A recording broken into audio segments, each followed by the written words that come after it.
A review of social engineering attacks and their mitigation solutions.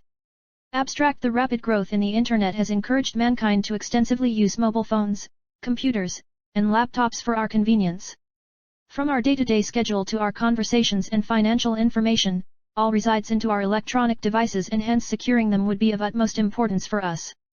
With all the data in our electronic devices and internet being so vulnerable, the cyber attackers are always trying to get access to our private and important data. This paper aims to bring into light the different methods and techniques employed by the cyber attackers and criminals to commit cyber crimes and harass the victims. It discusses the various kinds of attacks that can lead an individual to fall prey to the attackers, why humans are a weak link in cyber attacks, the various countermeasures available, and the role of AI, ML, and in preventing these attacks. Keywords: social engineering, attackers, phishing, data, cyber attacks, cybercrime. 1. Introduction. 1.1 Social engineering. 1.2 Social engineering attacks. There's a standard pattern that may be related to social engineering attacks. As per Malcolm Allen, 2006, this pattern may be stated as the cycle. The first step is to accumulate data regarding the victim, the second is to observe and build the connection with the target, and therefore the third step is to use the data gathered within the previous two stages. It then takes to hold out the attack. The offender disappears while not a trace at the fourth and end. The 4 steps of a social engineering attack square measure portrayed within the below figure 1. The attacker's capability to hunt and gather the data that the victim desires by utilizing the victim, exploiting human flaws is at the basis of the attack, and therefore the offender obtains personal and sensitive data regarding the individual or organization is defined in concert of the straightforward techniques. By luring them to transfer malicious files and computer code, by clicking on malicious links, or downloading harmful applications that serve the offender to reveal the information, social engineering may be a technique that aims to control and track victims into accessing personal data, revealing their information, and trying to hurt a person or organization by luring them to transfer malicious files and computer code, by clicking on malicious links, or downloading harmful applications that serve the offender to reveal the information. One of the foremost serious and vital dangers and issues in cybersecurity is social engineering assaults. It will collect personal and sensitive data through social engineering, which may then be utilized for explicit reasons like blackmailing the victim or marketing it on the black market. In terms of aim, target, and principle, social engineering assaults dissent from each other, however all of them follow the same pattern of 4 set or allowable phases for attackers. 2 types of attacks. 2.1 Phishing attack. This is the most basic type of social engineering attack. Phishing attacks are the victim's attempt to fall into a phishing net in order to obtain confidential information and reveal sensitive data, and the victim is phishing through several methods of sending email or phone calls, and includes malicious sites, fake prize announcements, fake offers, fake online shopping sites, and a variety of other methods and tricks used by the attacker to track down the victim. For example, you received an award with us to obtain the reward. Click on the link and fill your data and bank card numbers, as well as secret numbers, or input any sensitive and private information that benefits the attackers and serves them online. A. Spear phishing. Phishing attacks target an individual or organization, which is why spear phishing attacks are phishing fraud that defrauds an organization, group, or individual, by targeting an individual or group concerned with his name, and then collecting and searching for all that reveals to them the individual or group through the data available online. This kind is more difficult to differentiate from any legitimate user than the other sorts in phishing campaigns. B. Whale phishing. The second kind, whaling phishing, is a subset of spear phishing that targets high-ranking executives in corporations and organizations, such as the CEO or CFO, in order to acquire sensitive and critical information. C. Vishing and interactive voice response phishing. The third and fourth types of phishing attacks are called vishing, and they are based on speech fraud. This assault is defined as a deceptive statement that asks the victim to reveal sensitive and personal information via interactive answers, to which the victim responds phonetically. Following the victim's reaction over the Internet Protocol, these assaults were carried out. VoIP. D. Business email compromise. 2.2 Smishing attack. 2.3 Pretexting. The fifth form of phishing is known as business email compromise phishing, BEC. It's an assault that goes through whale phishing, which was mentioned in the third kind since it targets large characters. This kind works to get the authorization to enter email, gain access to calendars, and private information such as payments and accounting, as well as personal and sensitive information from those individuals. Smishing is a sort of phishing assault that uses fake SMS messages to deceive unsuspecting victims into handing over sensitive information. This type of phishing is less frequent in the corporate sector than spear phishing and vishing, but it is becoming more of a concern as the usage of bring your own device, BYOD, in the workplace grows. The majority of smishing attempts follow one of two patterns. The attacker encourages their victim to visit a URL given to them through text message. The URL then redirects users to a phony credential logging page or a download page that downloads malware onto the user's computer. Regarding the substance of the communication, the attacker invites their victim to contact a certain number. These calls may end in the attacker asking for sensitive information over the phone, as in a vishing attempt, or they are made to a premium rate phone line, resulting in a high phone bill for the user. When it comes to smishing, attackers frequently mimic brands in order to earn their victims' confidence. According to Checkpoint, Microsoft is the most imitated brand in the world, with 43% of brand phishing attempts utilizing the Microsoft name, followed by DHL, 18%, LinkedIn, 6%, and Amazon, 3% to 5%.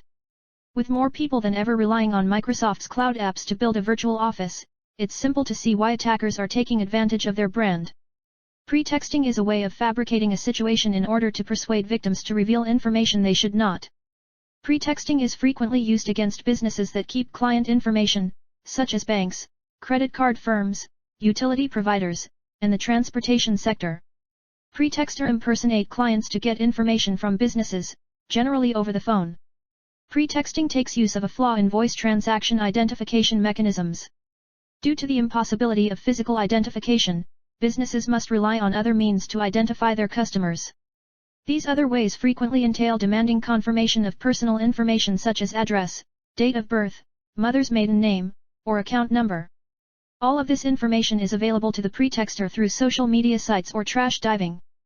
Pretexting is at the center of almost every effective social engineering assault, but it has a plethora of definitions, each of which adds to the uncertainty about what it is.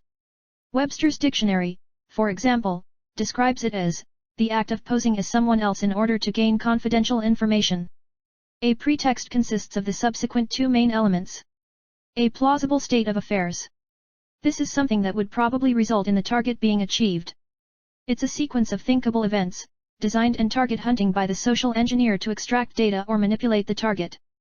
The chosen pretext is predicated on the initial intelligence operation. It's this intelligence operation that not solely points to a viable pretext, however additionally provides the mandatory data to support it. B. Character, 2.4 Baiting. 2.5 Malware and ransomware. 2.6 Waterholing. The plausible state of affairs involves the social engineer enjoying a role very like an associate degree actor. This doesn't essentially mean impersonating somebody real, in fact, it's additional, typically a character. However, it's vital to recollect that this square measures several aspects to think about once making a personality. The social engineer should contemplate however they might dress, however they might speak, and what reasonable talent set they might have. Baiting is an attack in which a malware-infected storage media is left in a position where the intended victims are likely to find it. It's just like keeping an alluring item at a location where the victim is bound to come and get attracted. It may be a pen drive or disk having employee salary details written on it, and that is kept near any employee's desk, or any software claiming to give access to thousands of movies. Baiting is a very common technique that is equipped by many attackers to get attention and trap the victim through the different kinds of softwares promising to give free or cost-effective services. Malware can be easily remembered as malicious software. Viruses, worms, trojans, etc. are used in this attack. The malicious software, which rides in a dangerous link or some risky software installation, then attacks the desired software components and starts spreading into other systems. Ransomware is a step further from malware, where the attacker demands any amount of money or any work that needs to be done by the victim, after which he brings the computer or device to a stable condition. The attack finds the most visited website by his target, finds vulnerabilities in the site and injects malicious code into it. With this, the target is redirected to an unknown website or unknowingly downloads some software or code. 3. Software vulnerabilities and attack surfaces. The entire number of vulnerabilities that may be used to launch a security assault is referred to as the attack surface. Physical or digital attack surfaces are also possible. The terms attack surface and attack vector are sometimes misunderstood, although they are not interchangeable. The target is the surface, and the vector is the method by which an invader obtains entry. The attack surfaces include A. Emails, SMS. B. Online ads on different websites. C. Social networking sites like Facebook, WhatsApp, Instagram. D. Malicious employees of a particular company who are easily bribed and aren't committed. Software vulnerabilities include weak passwords and compromised credentials. They are one of the most discussed entities in any discussion related to cybersecurity, but they aren't given enough importance. Though there are many authentication techniques used nowadays, passwords and usernames are the most common ones and are implemented easily anywhere. Compromised credentials means a user's credentials, such as usernames and passwords, are exposed to unauthorized entities or are easily guessed by intruders. This typically happens when unsuspecting users fall prey to phishing attempts and enter their login credentials on fake websites. Lost, unexpectedly or unknowingly disclosed credentials are easily exploitable and can be used for malicious activities. Although there are many login systems which make sure that the credentials are not easily guessed, one needs to be responsible. It is not only humans that have access permissions, but architectural components like servers, environments, network devices, and security tools often have passwords which are coded and stored. If such codes and passwords are accessed by an intruder, it might cause harm to the whole system and might infect the complete architecture. 4. Human perspective. Humans are one of the weakest, vulnerable, and exploitable links in cybersecurity. Many attacks have been designed keeping in mind how human emotions, nature, and behavior can be manipulated. By evoking strong emotions and exploiting the weaknesses of a particular person, the attacker can easily victimize innocent people and take advantage. Attackers easily exploit emotions like greed, desire, panicking while urgency, etc. for their own benefits. One can refer to the message shown in Figure 2.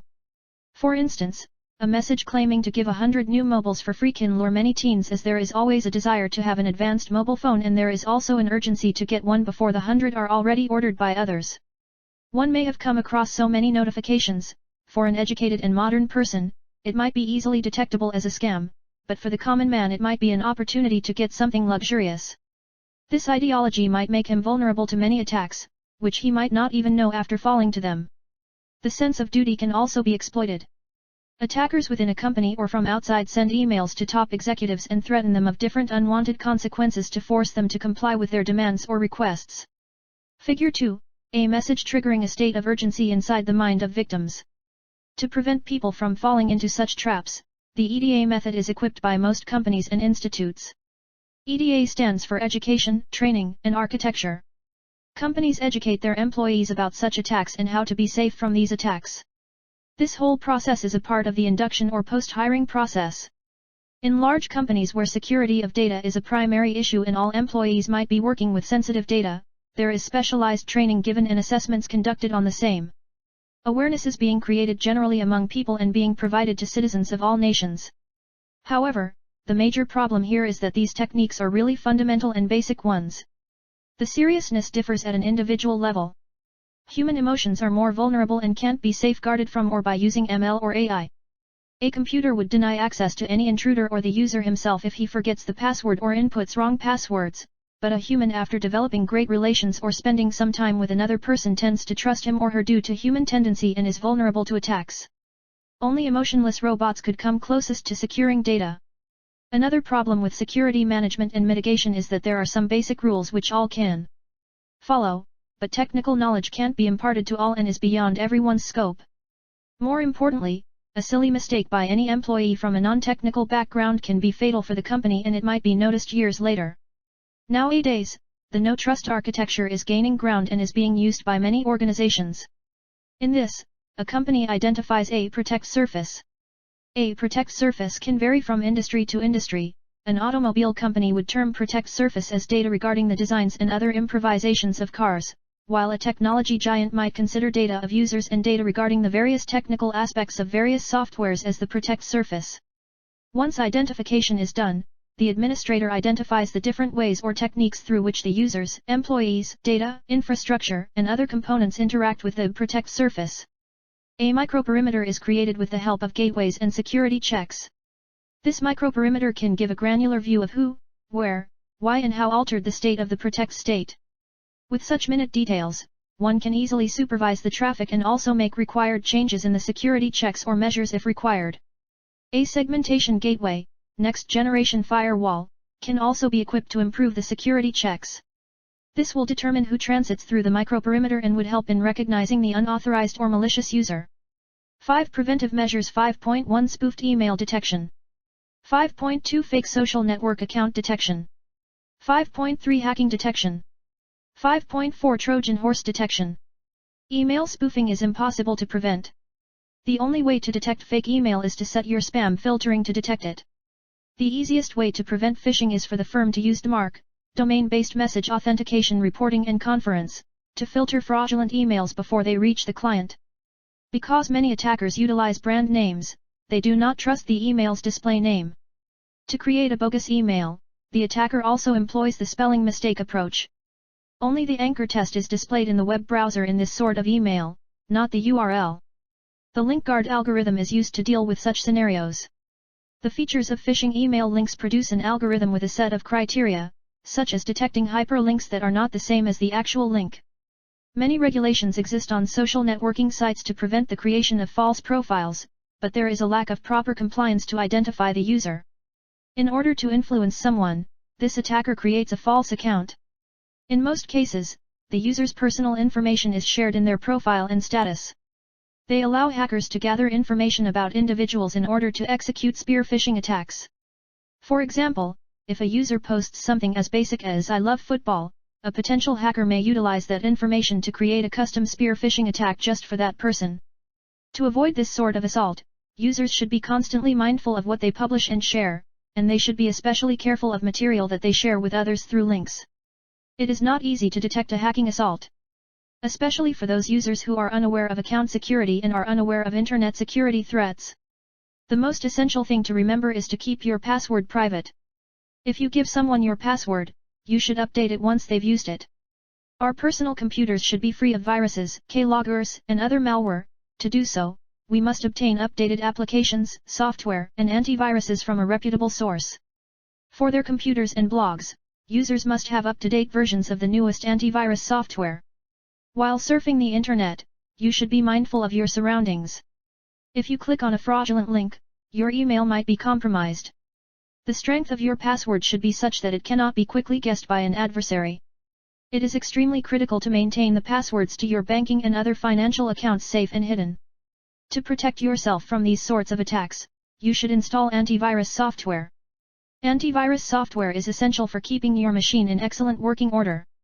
The password should be three-dimensional. It might include numbers, letters, and symbols with a unique personality. There are a few things to keep in mind to keep your system safe against Trojan horses. A. When downloading a file from the internet, be cautious, it's only a matter of time until you become a Trojan horse victim. B. If a file arrives from a coworker, you must be certain what the file is before releasing it, since many Trojans may try to propagate through a buddy list via an email address book. C. You should be aware of hidden file extensions. By default, Windows hides a file's final extension. For example, suzy.jpg might be suzy.jpg.exe, which is an executable Trojan, reducing the odds of being duped. 5.5 Waterholing detection. Use sequential pattern mining to identify the most visited websites by any user or target. Something very convoluted, so didn't go deep. Then a thorough check is conducted on the URLs, internal and external sites, of the website using link analysis tools like Link Analysis Pro Tool March 3, 37. For instance, phishing URL starts with HTTP instead of HTTPS. 6ML based solutions 6.1 SMS classification. A dataset description. The Pinterest dataset is utilized to analyze messages, identify differentiating characteristics, and detect smishing messages in this study. Some researchers in the literature treat smishing messages as a subset of spam messages and use other datasets, such as, to identify smishing messages. The dataset used in this study comprises 5,574 smishing and genuine mails. B. Pre-processing. Messages are initially pre-processed using appropriate pre-processing methods that are widely employed in text analysis or classification issues before moving on to the feature extraction and classification stages. Tokenization is performed to all phrases, allowing tokens, or words, to be deconstructed and processed separately. In most languages, terms like conjunctions and prepositions are called stop words. Stop words do not contribute to text discrimination or categorization since they are widely found in most sentences and are independent of the topic. As a result, stop words are no longer used. Punctuation marks get deleted.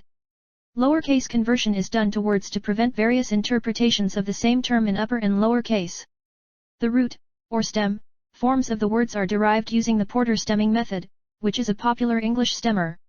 See feature extraction. Following the step of pre-processing, messages are parsed for several characteristics, which are detailed below. Term, word, feature. After pre-processing, these characteristics are extracted from the remaining terms, or words, in the sentences. The importance of each phrase in the message is determined by assigning a weight to each term. The frequently utilized term frequency, inverse document frequency, TF-IDF, method is employed for this purpose. The number of times a term appears in a document is referred to as term frequency. As a result, it determines how often a phrase appears in a document. The logarithm of the number of documents in the dataset divided by the number of documents where the specified word appears is used to calculate inverse document frequency. As a result, it determines the significance of a phrase. URL feature. One of the most common ways used by attackers to drive their victims to malicious phishing sites or mobile applications is to insert URLs, web page links, into Smishing messages. Figure 3 is an example of a Smishing message with a malicious URL. Email address characteristic. The inclusion of email addresses in messages is another significant feature for detecting smishing communications. Attackers also utilize this approach to obtain personal information about their victims. Phone number in a message. The presence of a phone number in a message is also a strong sign of Smishing. Attackers use this approach to get confidential information over the phone by persuading their victims to contact a certain phone number. Figure 4 shows an example of a Smishing message with a phone number. Messages are represented using multidimensional feature vectors for subsequent processing using the above-mentioned feature types. Declassification. 6.2 Other applications in AI. Following the feature extraction stage, the features are input into classification techniques such as support vector machine, SVM, random forest, RF, and logistic regression, LR, so that messages may be categorized as authentic or Smishing. There are potential applications of AI in the fields of dynamic modeling and link prediction. For instance, in dynamic modeling, it is often difficult to predict the intentions of individuals when forming new connections in social networks. Several prominent researchers have already applied neural networks to model the growth of real-world networks. They achieved this by learning from the changes in the data collected by the network as it moves around the world. The link prediction approaches that were studied by J. Kleinberg and D. Lieben-Normand only used mathematical techniques, and only 16% of the predictions were correct. There have already been neural networks applied to this area. For instance, Kimura, Sato, and Ueda have already developed networks that can predict new links based on the data collected by the World Wide Web. Additionally, there has been great use of ML in the fields of intrusion detection in different systems and secured frameworks. 7. Future work. Future work will involve the development of artificial neural networks or fuzzy systems to detect user behavior in email communication networks. One can also refer the paper to build a SMS classification system and dive deep into ML-based intrusion detection systems. 8. Conclusion. This paper highlighted the important techniques of social engineering attacks and also helped in finding some preventive measures for the same. It also emphasized the importance of awareness of social engineering-based attacks. Though humans are one of the weakest links in the cybersecurity domain, various social engineering techniques were discussed through which one can prevent themselves from falling prey to such traps. Also, the meaning of zero trust architecture and the method of implementation was discussed. One of the various architectures and implementation of how ML or AI are used in the domain of cybersecurity was also discussed.